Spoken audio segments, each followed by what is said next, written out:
Hey guys, welcome back to another video of Angie Let's Play. And today we are playing Escape the Darkness. Yes, because we're gonna explain a little bit about the powers and the perks that the Dream Demon has. Yes, because if you understand this, you can know how to escape him also, because the difficulty for this killer is supposed to be medium. So let's check it out about those powers and perks. But before that, let's explain how can you get the Dream Demon. Let's go for that to the lobby. Alright, so once you are at the lobby, you can buy on the shop the Dream Demon once you have 1,250 shards that you have gained on the game while playing on it, or if you buy you can buy it too. But then you just select it, buy it, and then it's yours. You can start playing with it.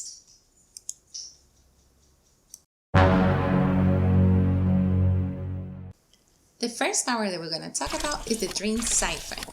With this, the killer has the ability to build up insanity on the survivor. The killer can see how close you are to be completely insane, but the survivor cannot see how close he is. Once the survivor is siphoned, then he becomes paranoid for 45 seconds. During the time that you are in paranoia, the killer can see exactly where you are moving. So I will not suggest you to hide, because the killer can see if you are hiding or running and where you're running to. If the killer successfully attack a paranoid player, then the killer will gain a token. That token will help us later, and we're going to explain a little bit later about it for the next power. But it also, if it attacks the player, then the paranoia will stop and the player can successfully run away. Let's see how it looks when you are the survivor. If you are the survivor that the killer is trying to siphon, then try to put some distance or objects between you two, because remember, he can see how close you are to become paranoid, but you cannot see it. If he is successful and you become paranoid, this one is going to last 45 seconds. And during that time, you will see this illusion of the killer coming towards you from different directions in order to create confusion to you. But there's two ways to stop the paranoia. One is if the killer attacks you, and the second one is going toward the candles that are highlighted on the map. Not all candles are gonna be highlighted. Only 3 of them are gonna be, and you will have to run towards them. Once you find one of them, just go to it, press E, and the paranoia is gonna stop. But the illusions is still gonna last a couple extra seconds. So be careful, because if the killer was chasing you, he still can see where you are. The next power that we're gonna talk about is Dream Purge. With this power, the killer has the ability to inflict paranoia instantly on all the survivors that are in a specific range. That range will be increased by 30 stats every single time that he gets a token, up to 5 tokens. He gets a token every single time that he attacks successfully somebody that is on paranoia. There, he gets a token. So the next time that he uses the power, the range is going to be bigger, and it could affect more survivors.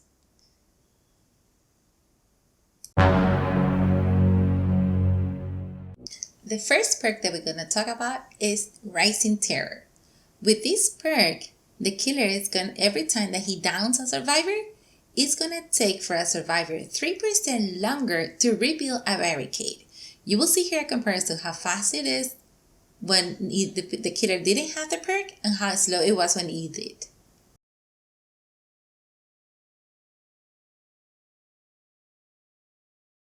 The next perk that we're going to talk about is the sleep paralysis. On this one, after the killer attacks a survivor, the other survivors that are in the ranges 70 stats become highlighted. That's why sometimes you hear people saying, "How he knew I was there?" It's because you became highlighted. And not only that, all those survivors are also going to be 10% slower. So it's not that the killer becomes faster, it's that you became slower. And all this effect is going to last 15 seconds. So run. third and last perk that we're going to talk about is fearful scent, which basically is this red smoky trail that you see the survivors are leaving. Although the survivor cannot see it, the killer can see it, and it lasts 3 seconds. So it's long enough for the killer to know in what direction you were running away or you were walking.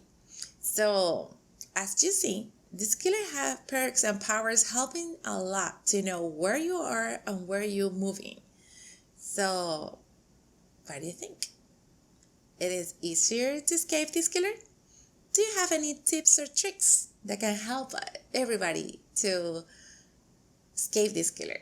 Let me know in the comments down below so I can maybe do a video and help others with those tips and tricks. Or if you just want me to do the video, let me know in the comments down below.